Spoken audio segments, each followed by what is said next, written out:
রাসলীলা হলো কেন একটু সংক্ষেপে শুনবেন। রাস বানান কি? রয়াকার তালবস্য, রয়াকার মধ্যনস্য, রয়াকার দন্তস্য। আজকে আমাদের কোন রাসের আলোচনা হবে?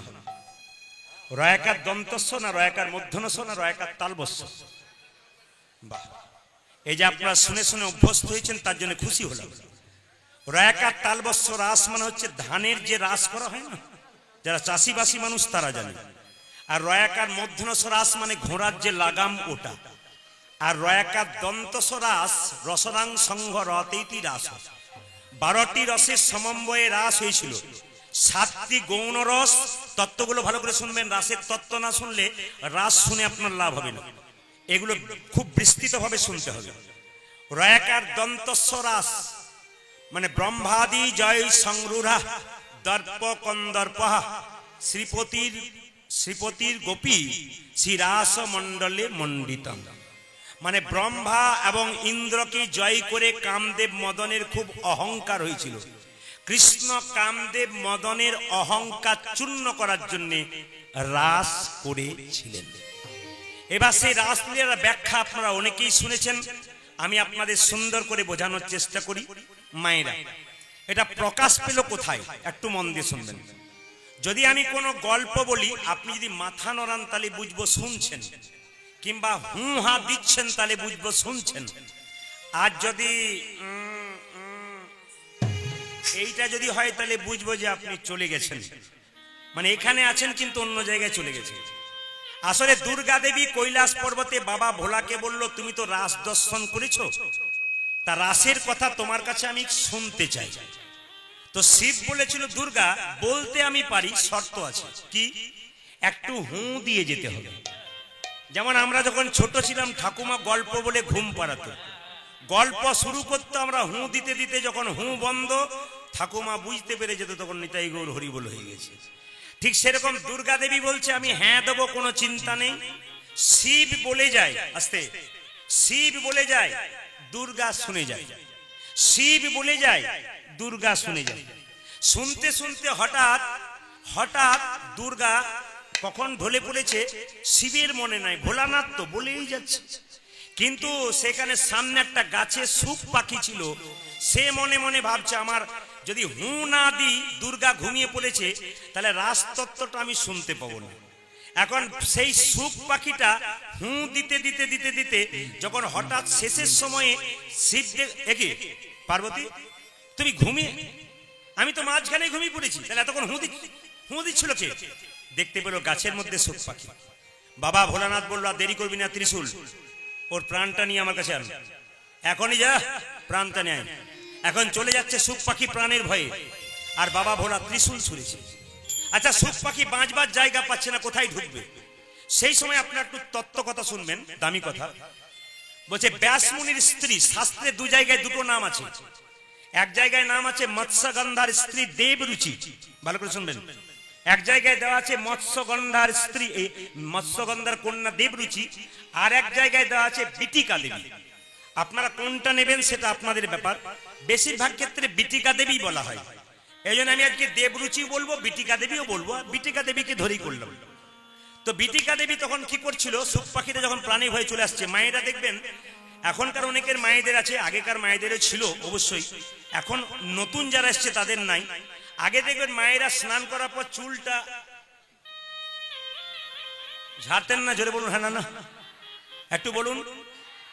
আপনারা হ্যাঁ দিচ্ছেন, যাদের বিউটি পার্লারে গিয়ে ছোট আছে তারা বলছে আমাদের তো জানাই নাই। কারণ আমাদের তো এরকম করতে হয় না, কেন আমাদের এইরকম করলেই কাজ। বিউটি যত, হ্যাঁ বলে না ঘরের লক্ষ্মী, পিঠ পর্যন্ত চুল থাকলে আগেকার বাবারা বলতো ঘরের লক্ষ্মী, এখন পিঠ পর্যন্ত চুল হলে বলে দরকার নাই। এইটুকু বকছাট না ববছাট কি বলে আমার তো মাথায় নাই, আমি বুঝতে পারি না।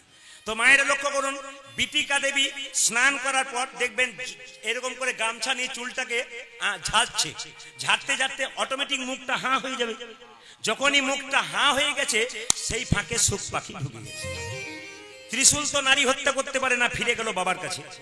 যখন বাবার কাছে ফিরে গেল, জেনে নিন মায়েরা 16 বছর, মতান্তরে 18 বছর, কেউ বলে 16 বছর, কেউ বলে 18 বছর। সুখ পাখি সুখদেব রূপে, সুখদেব গোস্বামী রূপে ব্যাসমুনির স্ত্রী বিটিকা দেবীর গর্ভে রইলেন। 18 বছর পর যখন জন্ম নিলেন, জন্ম নিয়ে দৌড়াতে শুরু করলো। তো মায়েরা দৌড়াতে দৌড়াতে হঠাৎ তার বাবা ব্যাসমুনি বলছে ফিরে আয় ফিরে আয়, কিন্তু ও দৌড়েই চলে যাচ্ছে। আচ্ছা বলুন তো, বাচ্চারা জন্ম নিয়ে কি জামা প্যান্ট পেয়েছিল? ও তো 18 বছরের ছেলে, কিন্তু উলঙ্গ হয়ে দৌড়াচ্ছে। পুকুর ঘাটে কতগুলো মায়েরা স্নান করছিল, ওকে দেখে সুখদেব গোস্বামীকে দেখে কিন্তু গায়ে কোনো কাপড় নিল না। তার বাবাকে দেখে নিল, ব্যাসমুনিকে দেখে। ব্যাসমুনি জিজ্ঞেস করলেন যে আচ্ছা আমাকে দেখে তোমরা গায়ে কাপড় নিলে, আমার ছেলে 18 বছরের যুবকের মতো তাকিয়ে নিলে না কেন? ওই যে তার শরীরে এখনো কাম গন্ধ নাই, কিন্তু তুমি কামযুক্ত মানুষ, পিতৃদেব তুল্য, তাই তোমার কাছে আমি আবরণটা নিয়ে নিলাম। এইবার লক্ষ্য করো, এটা প্রকাশ হলো কোথায়? রাজতত্ত্বটা আপনার সবাই জানেন, শশাগরা পৃথিবীর রাজা পরীক্ষিত। মানুষটা ভালো ছিল, কিন্তু একটা ভুল কাজ করেছিল, ব্রহ্ম অভিশাপ পেয়েছিল। একবার বনে মৃগয়া করতে গিয়ে হঠাৎ জল তৃষ্ণা পেল, জলই পায় না। হঠাৎ দেখতে পেল এক মুনি বসে আছে। সেই মুনিটার নাম হচ্ছে কি? সামিক মুনি।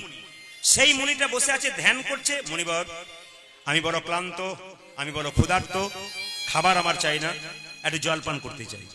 কিন্তু মুনি তখন ভগবানের নামে মগ্ন ছিল, কানে শুনতেই পাই নাই। ভগবানের ধ্যান যারা করে তাদের কানে শুনতে পায় না। যেমন আমাকে অনেকে জিজ্ঞেস করে, প্রদীপ বাবু আমার মন চঞ্চল, আমার ধ্যান কি করলে ভালো হয়? বললাম চোখটা মুজে একবার ধ্যান করবেন। বলছে চোখ মুজলে আমার ঘুম চলে আসে, ওই জন্য আমি পারি না। কিন্তু যারা প্রকৃত ভক্ত তারা ধ্যান করে যখন ভগবানের, তখন বাইরের কথা তাদের থাকে না, একবার ভেতরে গভীরভাবে ধ্যান করে। এই যে আপনারা কীর্তন শুনছেন, আমি কিন্তু যতগুলোকে দেখতে পাচ্ছি চোখ মুখ দেখে বুঝে নেবো কোনগুলো পাকা, কোনগুলো কাঁচা, কোনগুলো জোর করে শুনছে, আর কোনগুলো প্রদীপ পালের ইউটিউব দেখেছে বলে এসেছি। এগুলো আমার মাথায় থাকে। তো সবাই লক্ষ্য করুন আপনারা, এখন যেই না শ্রমিক মুনির দিচ্ছে না, জল দিচ্ছে না, তখন বলো তুই জল দেবে না আমাকে? জল দিতে পারলে না? সামনে একটা মরা সাপ ছিল, সেই সাপটাকে গলাতে জড়িয়ে দিই। এখন শ্রমিক মুনির ছেলে একটা ছিল, তার নাম শৃঙ্গি, ভাগবত বলছে। তো সেই শৃঙ্গি, এই যে দেখান, সেই শৃঙ্গি কি করলো, সেই কমণ্ডল থেকে জল নিয়ে 3 ফোঁটা জল নিয়ে অভিশাপ দিল, ওগো রাজা পরীক্ষিত, তুমি আমার বাবার গলায় সর্প জড়িয়ে দিলে, মৃত সর্প। আমি অভিশাপ দিলাম 7 দিনের মধ্যে তক্ষক দংশনে তোমার মৃত্যু হবে, মৃত্যু হবে, মৃত্যু। অভিশাপ্ত হলো কে? ও মায়েরা, অভিশপ্ত হলো কে? পরীক্ষিত। জানতে পারে নাই, কিন্তু পরীক্ষিত গলায় সাপটা জড়িয়ে ধরে গেছে, খবর পেয়েছে শৃঙ্গি, এসেই কিন্তু অভিশাপ দিয়েছে যে তুমি হও না কেন 7 দিনের মধ্যে মৃত্যু হবে তোমার। এখন লক্ষ্য করো মায়েরা, অপরাধ নেবে না, আমি কিন্তু একটা খবর পেয়েছি, আমাদেরও সকলে 7 দিনের মধ্যে মৃত্যু হবে। আপনাদের জানা আছে 7 দিনের মধ্যে মৃত্যু হবে? কোন দিন? 80 বছর বাঁচুন আর 90 বছর বাঁচুন আর 10 বছর বাঁচুন, রবি, সোম, মঙ্গল, বুধ, বৃহস্পতি, শুক্র, শনি, এর মধ্যে তত্ত্ব আছে। রইবি যদি পৃথিবীতে, রইবি যদি পৃথিবীতে, তবে সমঝে চল, বুঝে বুঝে চল, যে বুঝে বুঝে চলবি তার মঙ্গল হবে। আর মঙ্গল হলে বুধ মানে বুদ্ধি হবে, আর যার বুদ্ধি হবে তার বৃহস্পতি মানে অর্থ, টাকা পয়সা হবে, লক্ষ্মী হবে। আর যার বৃহস্পতি হবে তার লক্ষ্মী পরে সুখ মানে, শুক্র মানে সুখ হবে। আর সেই সুখ পেয়ে তুমি যদি গোবিন্দকে ভুলে যাও, তবে রাহু মানে শনি এসে তোমাকে গ্রাসে করে ছেড়ে দেবে। হরি হরি বল মায়েরা।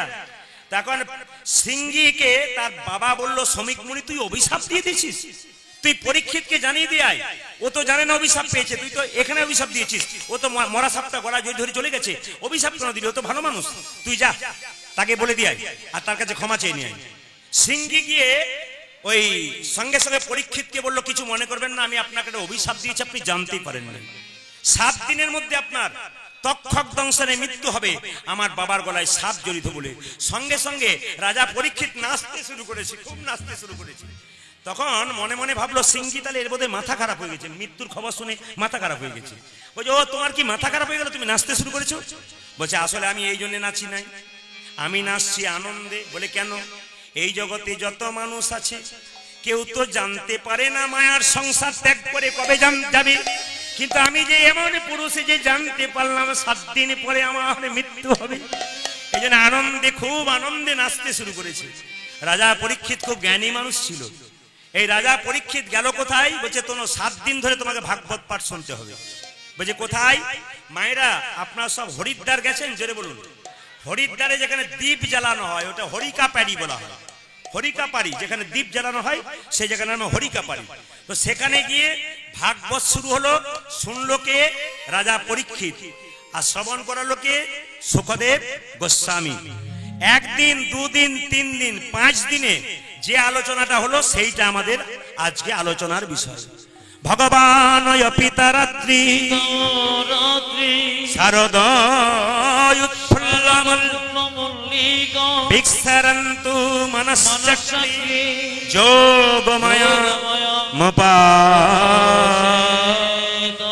মায়েরা আশা পূর্ণ হলো সেই রাত্রি পদকর্তা বর্ণনা করলেন। রাসলীলায় যারা আছে তারা ব্রজগোপীর মতো কাজ করে। ব্রজগোপীরা সংসার ত্যাগ করে ছুটে এসেছিল, আজকে আপনারা সংসার ত্যাগ করে ছুটে এসেছেন। একবার দামি দামি তত্ত্বগুলো বলবো মাঝখানে, যে তত্ত্বগুলো কারোর সঙ্গে মিল থাকবে না। আপনারা ছুটে আসবেন কেন? একটু প্রমাণ দিদি মায়েরা। সংসার সুখের হয় পুরুষের গুণে, রমণীর গুণে। দেখ ভাগ্যিস আপনারা এসেছিলেন, নাহলে আমি জানতেই পারতাম না। সংসার সুখের হয় না, না এ কথা বলছেন কারণ এরপর একটা লাইন আছে তো, সংসার সুখের হয় রমণীর গুণে, গুণবান স্বামী যদি থাকে তার। আপনি দিব্যি লক্ষ্মীর মতো বাড়িতে সংসারে সবকিছু গুছাচ্ছেন, আর রাত্রিবেলা আপনার মালিক এসে যদি বলে দরজা খোলো বাসন্তী, তাহলে সুখ হবে? জোরে বলুন, হবে? তাহলে লাইনটা দেখুন, সংসার সুখের হয় রমণীর গুণে, গুণবান স্বামী যদি থাকে তার শোনে। এই কথাটি প্রথম কে বলেছিল? যদি কেউ বলতে পারেন আমি পুরস্কার দেব। এতদিন ধরে কীর্তন শুনছেন আপনারা, আপনাদের বলতে হবে সংসার সুখের হয় রমণীর গুণে, সবাই জানেন। এই কথাটা প্রথম কে বলেছিল? আমি আজ ব্যাখ্যা করে দিয়ে যাব। এই কথাটি প্রথম বলেছিল সতী অনুসূয়া। লক্ষ্য করুন, রামচন্দ্র যখন সীতাকে নিয়ে বনবাসে গিয়েছিল, অত্রি মুনির আশ্রমে গিয়ে দেখা করেছিল। অত্রি মুনিকে দেখেই রামচন্দ্র বলেছিল সীতাকে, সীতে তুমি দেরি করো না, তুমি সঙ্গে সঙ্গে অত্রি মুনি আর অনুসূয়াকে প্রণাম করো। ইনাদের ছবি যখন 3 জনের আটকানো আছে, তখন 3 জনের সম্পর্কে না বললে কীর্তন করা বেকার হয়ে যাবে। স্বামী বিবেকানন্দ বলেছেন প্রত্যেকটা মাকে আঙ্গুল দেখিয়ে, ও মা, যদি বীর পুত্রের জননী হতে চাও তবে সীতা চরিত্র পড়ো। এই বিবেকানন্দ বলে দিয়েছেন, যদি বীর পুত্রের জননী হতে চাও তবে সীতা চরিত্র পড়ো। সীতা মানে কি? সাদা। সীতা মানে কি? শুভ্র। সীতা মানে কি? পবিত্র। ওই অত্রি মুনির আশ্রমে গিয়ে সঙ্গে সঙ্গে প্রণাম করেছিল কে? সীতা। কাকে?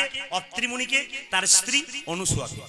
আপনাদের কাছে অনুরোধ রইল, বিগ্রহ দেখলে দেরি করবেন না, কারোর সঙ্গে গল্প করবেন না। বিগ্রহ মন্দিরে গিয়ে মূর্তি দেখলে সঙ্গে সঙ্গে প্রণাম করুন। সাধুগুরু বৈষ্ণব দেখলে একবারে দেরি করবেন না, কারোর সঙ্গে কথা বলবেন না, আগে প্রণাম করবেন তারপর কথা বলবেন।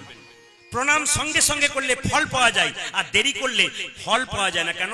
ওর মধ্যে একটা শর্ত আছে, করবো তো না করবো না। যদি দেরি করেন ফল পাবেন না, দেরি করলে সঙ্গে সঙ্গে প্রণাম করতে হয়। গুরুদেবকে হাটে মাঠে রাস্তায় যেখানে দেখতে পাবেন, বৈষ্ণবকে যেখানে দেখতে পাবেন, সঙ্গে সঙ্গে মাথাটাকে নিচে নামাবেন। কেন?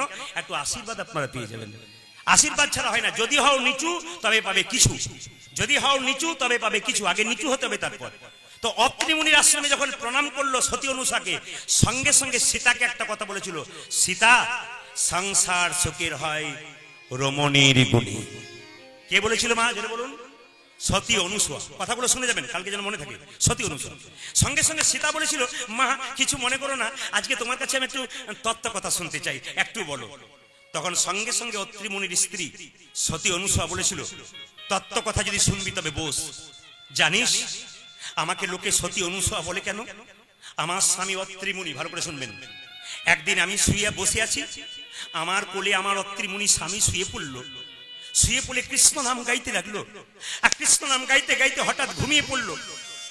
তুই জানিস না, স্বামী যদি কোলে ঘুমিয়ে পড়ে আর যদি জেগে যায় তবে সতীত্ব নষ্ট হয়ে যায়। আমার স্বামী যখন আমার কোলে ঘুমিয়ে পড়েছে, আমি পাটা নড়াতে পারছি না, এত চাপ আসছে তবু নড়াতে পারছি না। কেন? যদি ঘুম থেকে জেগে যাই আমার সতীত্ব নষ্ট হবে। যখন আমি ডাকছি ত্রাহিমাম ত্রাহিমাম করছি যেন আমার পাটা নড়ে না যায়, সেই সময় মা দুর্গা কি করেছিল জানিস? কি করেছিল? একটা ঘিয়ের প্রদীপ এনে প্রদীপের শিখা দিয়ে আমার উরুটাতে জ্বালাতে শুরু করলো, আমাকে পরীক্ষা আরম্ভ করলো। একেই তো আমার স্বামীর চাপে আমার হাঁটু একবারে চেপে গেছে, এত কষ্ট হচ্ছে, আমি নড়াচ্ছি না, যদি নড়ে যাই জেগে যাবে। তারপর দুর্গা দেবী আবার এসে একটা প্রদীপের শিখা এনে আমার পায়ের উরুতে বারবার জ্বালাতে শুরু করেছিল। যখন জ্বালাচ্ছে তখন আমার পাটা পুড়ে যাচ্ছিল। আমি তখন বাবা ভোলাকে ডাকছি, স্বামীকে ডাকছি, স্বামী যেন আমি হাঁটুটাকে না নেড়ে দিই, না নেড়ে দিই। হঠাৎ উল্টো ফল হলো, ওই প্রদীপের শিখাটা আমাকে কোনো কিছু করতে পারলো না, দুর্গা দেবীকে তাড়িয়ে নিয়ে বেড়াতে লাগলো। দুর্গা যখন ভয়ে পালিয়ে যাচ্ছে প্রদীপের শিখার, তখন অত্রিমণির স্ত্রী সতী অনুসা বলল, মা তুমি চলে যাচ্ছ, যাবার আগে একটা শিক্ষা দিয়ে যাও। তখন সঙ্গে সঙ্গে দুর্গা দেবী বলল, ওরে অনুসুয়া, তোকে আমি অনেক পরীক্ষা করতে এলাম কিন্তু পারলাম না। সত্যি তুই সতী অনুসুয়া, সত্যি তুই সতী অনুসুয়া। শুনে রাখ মা, সংসারে মায়েদের অনেক ঝঞ্ঝট, অনেক চাপ। সংসার সুখী হয় রমণীর গুণে, আর সংসারের গোড়া হলো মা। গাছের গোড়া যদি ভালো হয়, যেমন ফুল ফলে পরিপূর্ণ হয়ে যায়, সংসারে মায়েরা হলো গোড়া। আপনারা যদি ভালো হয়ে যান, আপনাদের সংসার নিতাই গৌরব। এই জন্য যারা সতী নারী হয় একমাত্র তারা রাসের কথা শুনতে পারে, বাকি কেউ শুনতে পারে না। আজকে গোপীদের মনের বাসনা পূর্ণ করার জন্য গোবিন্দ রাস করলেন। গোপী কপকার একটু মন দিয়ে শুনবেন। সাধন সিদ্ধা, নিত্য সিদ্ধা আর কৃপা সিদ্ধা। সাধন সিদ্ধা গোপী কারা? তেতা যুগে যেতে হবে। রামচন্দ্র যখন 14 বছর জন্য বনবাসে গিয়েছিল, বনবাস থেকে ফিরছিল, বালখিল্য মুনি মানে এইটুকুটুকু মুনিগুলো মাথাটা নিচের দিকে করে, পা গুলো উপর দিকে করে ভগবানের ধ্যান করেছিল। বালখিল্য মুনিগুলোকে রামচন্দ্র বলেছিল, কি চাও তোমরা? এই যুগে তো আমরা পুরুষ হয়ে জন্ম নিলাম, পরের জন্মে যেন নারী হয়ে জন্ম নিয়ে তোমার চরণ সেবা করতে পারি। ভগবান রামচন্দ্র বলল, তোমাদের মনের ইচ্ছা পূর্ণ করব। কি করে? আগামী গা পরে আমি হব কৃষ্ণ, আর তোমরা হবে ব্রজগোপী। একদিন রাত্রিতে তোমাদের মনের ইচ্ছা পূর্ণ করব। এরা কারা? সাধন সিদ্ধা গোপী। আর নিত্য সিদ্ধা মানে কি? ললিতা, বিশাখা, চিত্রা, যারা সব সময় থাকে গোবিন্দের কাছে। আপনারা কেউ মিঠানিতে রয়েছেন, কেউ আসানসোল রয়েছে, আমরা পরাতিয়াতে রয়েছি, কেউ অন্য জায়গায় রয়েছে। ভগবানের সঙ্গে সঙ্গে যারা থাকে তারা হলো কি? তারা হলো নিত্য সিদ্ধা গোপী। আপনারাও কিন্তু ভগবানের সঙ্গে থাকতে পারেন। যারা সকাল দুপুর সন্ধ্যে 3 বার হরিনাম করতে পারেন, তারা ভগবানের সঙ্গে থাকতে পারেন। তবে একটা কথা বলি, যারা ভগবানের সঙ্গে থাকবেন তারা নিত্য সিদ্ধা গোপী হবেন। কিভাবে হবেন বলে রাখি, গুরুটাকে ভালো করবেন, জীবনে গুরুটাকে ভালো করবেন। দীক্ষা মানে কি? দীক্ষা নিলে আপনি নিত্য সিদ্ধা গোপী হবেন। কেন? দীক্ষা নিলে ভজন করবেন, আর যত ভজন করবেন তত গোবিন্দের কাছে কাছে আপনি থাকবেন। একটু প্রমাণ দিয়ে দিই আপনাদের। এই দেখুন, রামকৃষ্ণ পরমহংসদেব জিজ্ঞেস করছে দীক্ষা মানে কি? দীক্ষা মানে দিয়ে খা। যারা দীক্ষা নিয়েছেন তারা শুনে রাখুন, স্নান করার পর তুলসী পাতা একটু বাতাসা গোবিন্দের চরণে দিয়ে, তারপর দুপুরবেলা আপনি কি খাবেন ওদিকে নজর নেই, আগে দিয়ে খান। কেন বলুন তো? কি জন্য ভগবানকে দিয়ে খাবেন? বাচ্চা জন্ম নিল, একজন জিজ্ঞেস করছে ভগবানের নাম কেন করব? জ্ঞানী ব্যক্তি যারা, পণ্ডিত ব্যক্তি যারা ভগবানের নাম করে, আর খুব নিম্নমানের ব্যক্তি যারা, খুব সরল মানুষ, তারা ভগবানের নাম করে। আর কিছু আদনাই মানুষ আছে দেখবেন ভগবানের নাম করে না। এই আদনাই মানুষগুলো কারা বলুন তো? আমি এমএ পাস করেছি, বিএ পাস করেছি, ওর সামনে বসে কীর্তন শুনবো কেন? আই এম এ গড, নিজেকে ভগবান মনে করে। আইজাক নিউটন এত বড় পণ্ডিত, তিনি পর্যন্ত ভগবানকে বিশ্বাস করেছিলেন। আপনারা অ্যাপেল ও চেন্নাই চলে যান, আমি 2 বার 3 বার গেছি, সেখানে দেখি ডাক্তারবাবুদের টেবিলে ভগবান কৃষ্ণের ছবি, আর তার হাতে নাড়ু, তুলসী পত্র দেওয়া। জিজ্ঞেস করেছি লন্ডন ফেরত ডাক্তার জোসেফ প্যাচিলকে, আপনি এটা কি করছেন? বলছে উনিই তো আসল, উনি না করলে আমি করবো কি করে? এই জন্য বড় বড় পণ্ডিত যারা হয় তারা ভগবানকে ভজন করে, আর দেখবেন খুব সরল সাদাসিধে হয় তারা ভজন করে। আর কিছু হাম্পার লোক আছে যারা নিজেকে গড মনে করে, অহংকারী ব্যক্তি মনে করে, এই সব লোকগুলো ভজন করেন। এদের জন্য আমার একটা নিবেদন রইল, ভগবানকে ভজনা করলো না তার জন্য একটু বুঝিয়ে দিই। বাচ্চা জন্ম নিল, কি খাবে এ কথা কে ভেবেছে? হরে কৃষ্ণ। বাচ্চা জন্ম নেবে, কি খাবে এ কথা কে ভেবেছে? মা, ভগবান ভেবেছে। জন্মের পরে কি ল্যাকটোজেন, ন্যাস্ট্রোজেন, হরলিক্স খাওয়ান? আরে বাবা, জন্মের পরে মায়ের স্তন দুগ্ধে ভগবান এমন মধুভাণ্ড দিয়েছে পৃথিবীর আর কোথাও নাই। মায়ের দুগ্ধটা খুব গরম নয় যাতে বাচ্চার জিভ পুড়ে যাবে, খুব ঠান্ডা নয় যাতে বাচ্চার সর্দি লেগে যাবে, খুব মিষ্টি নয় যাতে বাচ্চা সুগার হয়ে যাবে, খুব টক নয় যাতে বাচ্চার অম্ল হয়ে যাবে। গাছের মধ্যে দিলেন ফল, নদীর মধ্যে দিলেন জল, তিনি এত কিছু করলেন, আমরা তার জন্য কি করলাম? ইলেকট্রিক বিল বেশি হয়ে গেলে মাথা খারাপ হয়ে যায়, সকালবেলা একটা বল জ্বালিয়ে দেয় ভগবান, ও সমস্ত ইলেকট্রিক বন্ধ হয়ে যায়। ওই বিলটা হলে কোন পৃথিবীর কোন সরকারের ক্ষমতা ছিল না ওই বিলটা দিতে পারে, একমাত্র ভগবান সেইটা দিয়েছে।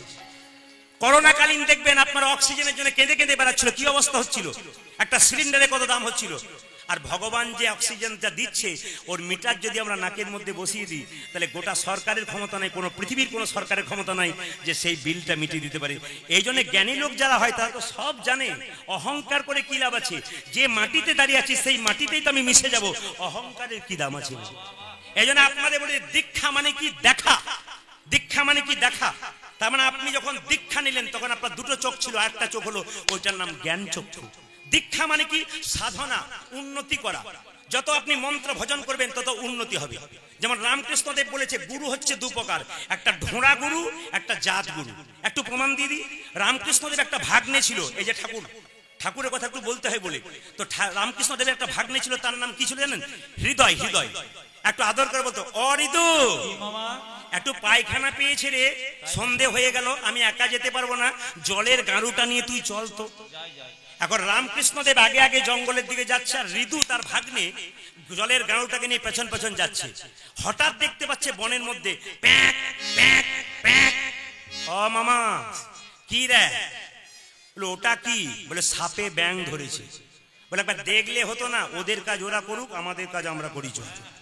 যখন রামকৃষ্ণদেব 1 ঘন্টা পর পায়খানা থেকে ফিরে আসছে, তখন ঋতু বলছে, ও মামা আবার ওই দেখো প্যাক প্যাক প্যাক, বোধহয় নতুন করে সাপে আবার ব্যাং ধরেছে। বলছে না, ওই একটাই চলছে, ওটা জাত সাপ নয় রে ঋতু, ওটা ঢোঁড়া সাপ। তখন সঙ্গে সঙ্গে বলছে, এই জন্য মামা তোমার উপর আমার খুব রাগ হয়ে যায় মাঝে মাঝে। বলে কেন? তুমি দেখতেই পেলে না অন্ধকারে ঢোঁড়া সাপ না জাত সাপ, আর তুমি বলে দিলে যে ওটা জাত সাপ, এই জন্য তোমার উপর রাগ হয়ে যায়। বলছে ওরে ঋতু, জাত সাপ যেগুলো হবে এক কামড় দেবে টে আর ফে হয়ে যাবে, আর ঢোঁড়া সাপ যেগুলো হবে ওর বিষ নাই, ও সাপেরও যত জ্বালা ব্যাঙেরও তত জ্বালা, ও বেটা গিলতেও পারে না, আর বেটা ব্যাঙ মরতেও পারে না। সেই জন্য গুরু যদি করবেন তাহলে জাত গুরু করুন, মন্ত্র দিলে হৃদয়ে ঢুকে যাবে, কাজ হয়ে যাবে। আর যদি ধোঁড়া গুরু করেন, বছরে এসে বলবে LIC এজেন্টের মতন, আমার কোমরে ব্যথা, তোর গুরু মায়ের হাঁটু ব্যথা, কিছু ব্যবস্থা কর। আপনি কি জ্বলে পুড়ে মরছেন, তারপর আবার আপনাকে জ্বলাতে এসেছে। এরা হলো ঢোঁড়া গুরু। এটাকে না না, এটা রামকৃষ্ণদেবের কথা, আমি ওই জন্য বললাম। এইদিকে তাকান, আর একটা কথা সুন্দর করে বলি। একটা ছেলে 12 বছর ধরে বলল গুরু মন্ত্র নেবো তোমার কাছে। গুরুদেব বললো আমার বাড়িতে থাক, গরুর ঘাস কাট, গরুকে সেবা কর, 12 বছর পেরিয়ে গেলে তোকে মন্ত্র দেবো। ছেলেটা 12 বছর ধরে সেবা করছে, 12 বছর পূর্ণ হয়ে গেল। গুরুদেব এবার মন্ত্র দাও। বলছে না, আর একটা শেষ পরীক্ষা তোর বাকি আছে। বলে কি পরীক্ষা? এই দেখ, একটা কাঠের বাক্সতে, এই বাক্সটা আমার গুরু ভাইয়ের কাছে, এই 5 মিনিট লাগবে, তুই পৌঁছে দিয়ে চলে আসবি, তোকে মন্ত্র দিয়ে দেবো। তবে হ্যাঁ, বাক্স খুলবি না, বাক্সে চাবি দিলাম না, বাক্স খুলবি না কিন্তু। ও মনে মনে ভাবছে বাক্সের ভেতরে কি এমন ঢুকিয়েছে যা খুলবো না। আমি নেবো না, কিন্তু খুলতে তো বারণ নেই, আমি নেবো না, খুলতে কিন্তু বারণ নেই। মায়েরা লক্ষ্য করুন, এখন নিয়ে যেতে যেতে 2 মিনিট গেছে, রামকৃষ্ণদেবের কাছ থেকে একটু গুরুদেবের কাছ থেকে সরে 2 মিনিট গেছে, আর সঙ্গে সঙ্গে কি করেছে দেখুন, সঙ্গে সঙ্গে বাক্সটা খুলে দেখতে গেছে, আর ফুরুত করে বেরিয়ে গেছে। এসে বলছে গুরুদেব কিছু মনে করবেন না, বাক্সের ভেতরে আমি তো নেবো না, দেখতে ইচ্ছা হলো, যেই না খুললাম ফুরুত করে বেরিয়ে গেল। গুরু বলছে কি দেখলি? বলছে ল্যাংটি ইঁদুর ভরা ছিল। খুললাম আর ফুরুত করে বেরিয়ে গেল। তখন গুরুদেব বলল, এ জীবনে তো আর গুরু মন্ত্র নেওয়া সম্ভব নয়, পরের জন্মে হবে। বলে কেন? একটা ইঁদুরকে বাক্সের মধ্যে 5 মিনিট ধরে রাখতে পারলি না, তাহলে দেহ বাক্সের মধ্যে গুরু মন্ত্রকে তুই, এ তো বড় দামি কথা। এই জন্য মায়েরা, এরা হলো নিত্য সিদ্ধা। আপনারা যারা সবসময় ভগবানের নাম করেন তারা নিত্য সিদ্ধা। আর কৃপা সিদ্ধা গোপিকারা মায়েরা দেখবেন, দামোদর মাস কোন মাসকে বলা হয়? 3টে মাস খুব গুরুত্বপূর্ণ, মাঘ মাস, বৈশাখ মাস আর কার্তিক মাস। কার্তিক মাস সবচাইতে শ্রেষ্ঠ, দামোদর মাস। ওই সময় কি দামোদর ব্রত করতে হয়। আর মাঘ মাসে কি করতে হয়? স্নান দান। আর বৈশাখ মাসে জল দান করতে হয়। এই বৈশাখ মাস আসছে না, যাকে তাকে জল পান করাতে হয়, লাভ আছে আপনার কিন্তু। এই জন্য সেই কাত্তায়নী ব্রত করেছিল কে? না ব্রজগোপীরা। সারা মাস উপবাস করে কাত্তায়নী ব্রত করেছিল। বালির কৃষ্ণ মূর্তি তৈরি করে মা যোগমায়াকে ডাকলো। যোগমায়া দুর্গা দেবী কি, যিনি যোগ ঘটান তিনি যোগমায়া। আস্তে একটা শুনবেন। ব্রজগোপীরা বললো মা কৃষ্ণকে আমাদের পতি করে দাও। ব্রজগোপীরা কি করলো? মা জল কেলি করতে শুরু করলো, জলে নামলো, বসনগুলোকে এইদিকে নিজের বসনগুলোকে পারে রাখলো।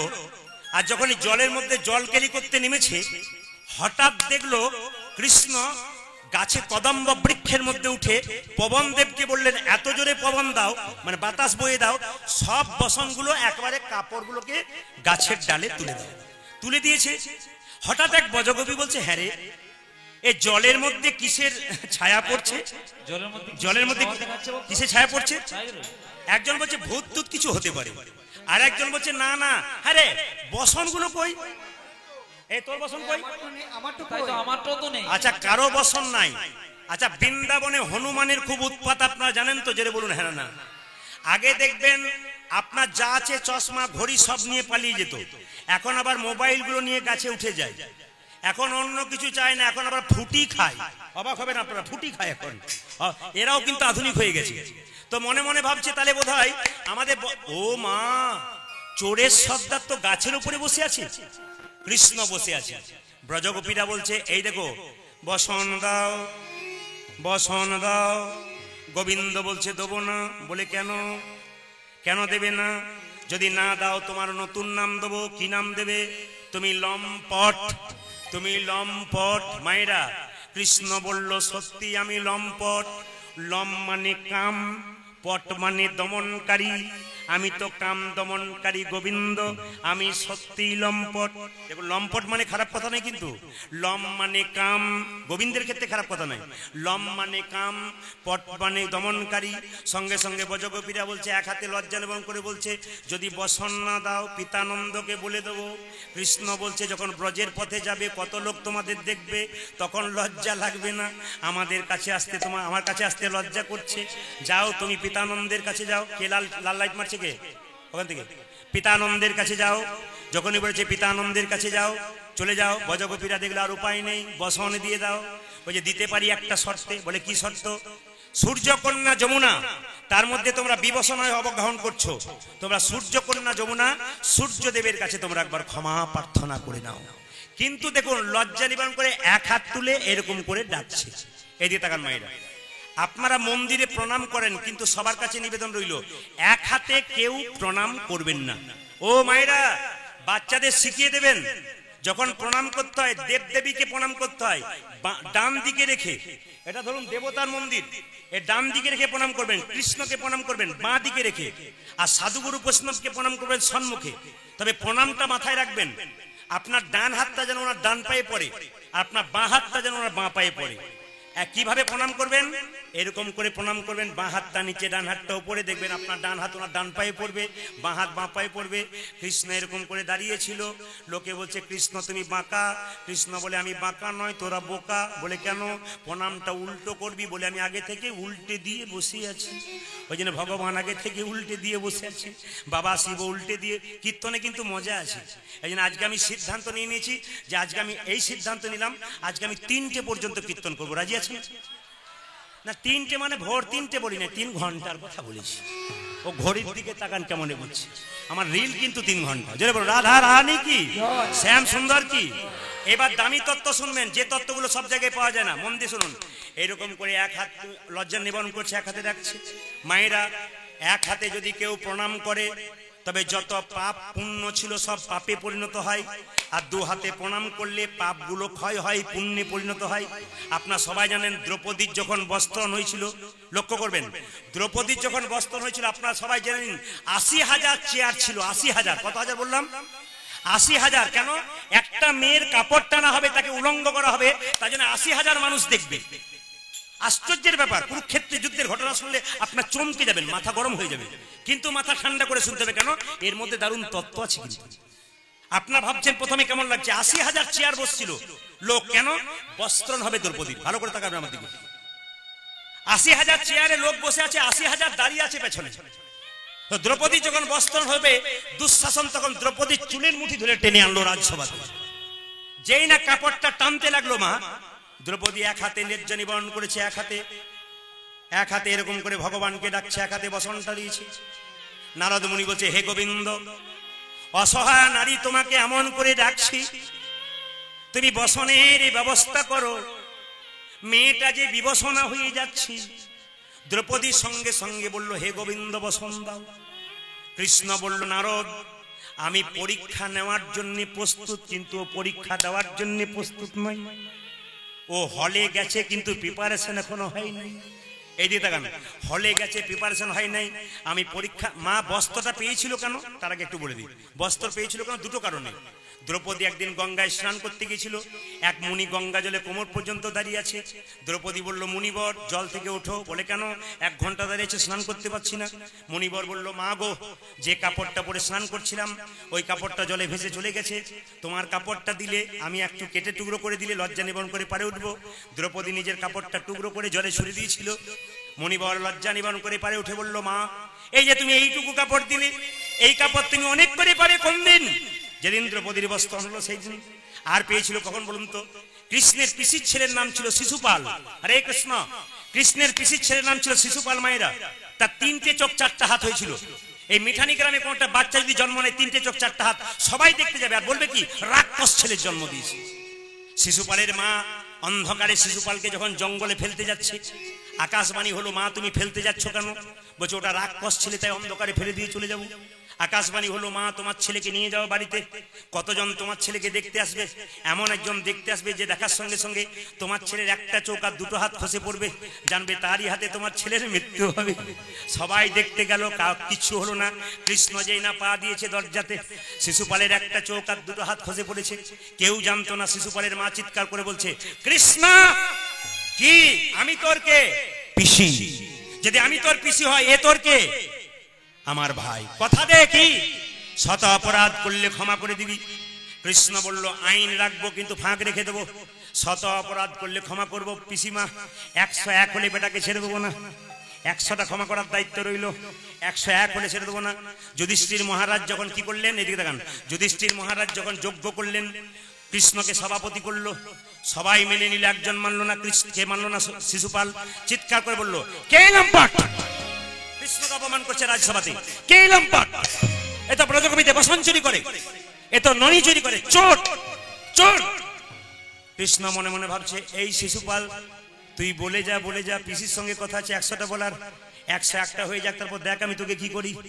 101 হয়েছে। আর কৃষ্ণ সুদর্শন চক্র দিয়ে শিশুপালের মস্তক ছেদন করে দিল। মা যখনই ছেদন করে দিল, তখন একটা আঙ্গুল, শ্রীকৃষ্ণের আঙ্গুলটা কেটে গেল। সামনে দ্রৌপদী দাঁড়িয়ে ছিল, কাপড়টা টুকরো করে কেটে বেঁধে দিয়েছিল। কৃষ্ণ বলল, ওগো দ্রৌপদী, এই যে তুমি এইটুকু কাপড় দিলে, কাপড় তুমি একদিন অনেক করে পাবে। আজকে দ্রৌপদীর বস্ত্র হচ্ছে, ভালো করে লক্ষ্য করবে নতুন কথাটা, আজকে দ্রৌপদীর বস্ত্র হচ্ছে। সঙ্গে সঙ্গে নারদ মুনি বলল, দ্রৌপদী, তুমি কি করছো? হা কৃষ্ণ প্রাণে গোবিন্দ বলে, গোবিন্দের চরণে সবে সঁপে দাও।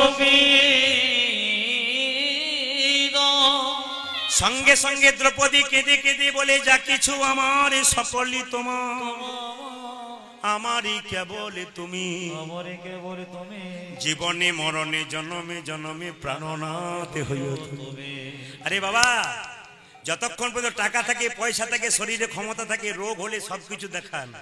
যখন রোগে ডাক্তার জবাব দিয়ে দেয়, টাকা শেষ হয়ে যায়, তখন আর কোনো পথ থাকে না। হা গোবিন্দ, তুমি কৃপা করো।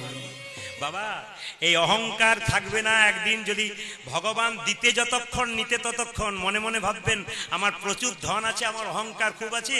ও দিতে যতক্ষণ, নিতে ততক্ষণ, ভিখারি করতে যতক্ষণ, আবার মালিক করতে তোমাকে ততক্ষণ। এই জন্য যেই না হাত তুলেছে, দামি কথাটা শুনুন, দুঃশাসন বসন টানছে, 1 ঘন্টা, 2 ঘন্টা, 3 ঘন্টা, 4 ঘন্টা, 5 ঘন্টা, বসন শেষই হয় না। দুর্যোধনকে বলে, দাদা আমি ক্লান্ত হয়ে গেলাম, জিভ শুকিয়ে গেছে। দুর্যোধন বলে, তুই এবার ছাড়, আমাকে দে। আপনারা সবাই জানেন দুঃশাসন টেনেছিল, তা নয়, 100 ভাই কাপড় টেনেছিল এক এক করে করে। দুর্যোধন যখন টানছে, দুঃশাসন ভেতরে জল খেতে গেছে, আর জল খেতে গিয়ে চমকে উঠেছে। বলবেন কি চমকে উঠেছে? হঠাৎ দেখতে পেল 100 ভাইয়ের স্ত্রীর শরীরে কাপড় নাই, সবাই উলঙ্গ হয়ে চুপচাপ বসে আছে, কোণে কোণে বসে আছে। তখন দুঃশাসন জিজ্ঞেস করছে, জল খাবো না ছাই? যা অবস্থা, হ্যাঁ গো, তোমাদের এই অবস্থা কে করলো? সবার শরীরে কাপড় নাই। তখন দুঃশাসন স্ত্রী বলল, তোমার আর তোমার দাদার জন্য এটা হলো, তোমার আর তোমার দাদার জন্য। বলে, কাপড়গুলো কোথায় গেল? বলে, দ্রৌপদীর বস্ত্র হচ্ছে, কৃষ্ণকে ডাকছে। কৃষ্ণ এত কাপড় কোথায় পাবে? আমাদের টানছে আর দ্রৌপদীকে দিচ্ছে। নিবেদন তাই করি বল, আমাদের টানছে আর দ্রৌপদীকে দিচ্ছে। তা আপনারা এর থেকে কি শিখে নিলেন? এর থেকে শিখে নিলেন, অপরের ক্ষতি যদি হয় করেন কেউ, তাহলে আগে আপনার ক্ষতি নি। তাই গৌর হরি বল, প্রমাণ তো আপনারা পেয়ে গেলেন। তাই লক্ষ্য করুন, ব্রজগোপীরা যখন বললো হা কৃষ্ণ প্রাণ গোবিন্দ বলে হাত তুলে দিয়েছে, ভগবান বলছে আগামী শারদ পূর্ণিমা রাত্রিতে তোমাদের মনের বাসনা পূর্ণ করব। সেই রাত্রিটাকে স্মরণ করে কি করলেন দেখুন, হ্যারো তো রাতি ওই ছন ভাতি হেরো তোরাতি ওই ছন ভাতি হেরো তোরাতি ওই ছন ভাতি হেরো তোরাতি ওই ছন ভাতি শ্যাম মোহন মদনে মাতিরে মাতিরে মাতিরে মাতিরে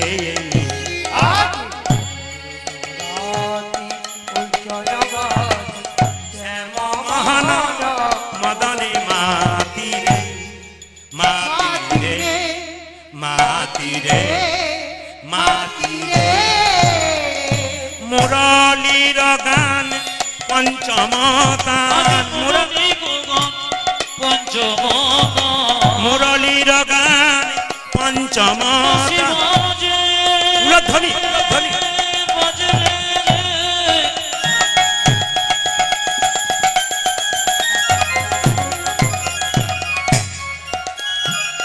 ওই দেখে মধুর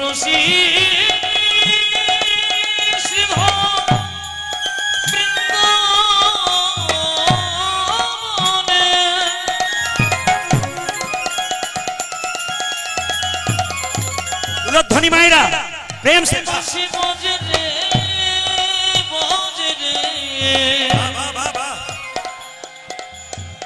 ওই দেখি পঞ্চম তুমি থাকো আজ মুরলী গান পঞ্চম এই দেখুন উলুধ্বনি হাই হাই কুলবতী হাই হাই কুলবতী চিত চরণী কুলবতী চরণে হাই হাই কুলবতী চিত চরণে হাই হাই কুলবতী চিত চরণে হাই হাই কুলবতী চিত চুরি করিল কুলবতী সে তো চুরি করিল কুলবতী চিত চুরি করিল কুলবতী চিত চুরি করিল কুলবতী চিত চুরি করিল কুলবতী চিত চরণী না না না চিত চুরি করিল চুরি করিল কুলবতী চিত চুরি করিল কুলবতী চিত চুরি করিল বাঁশির গানে পঞ্চমে তানে কুলবতী চিত চুরি করিল বাঁশির গানে ওজে রাস রস হবে বলে বাঁশির গানে পঞ্চম ওজে রাস লীলা হবে বলে বাঁশির গানে পঞ্চম ওজে রাস লীলা হবে বলে কুলবতী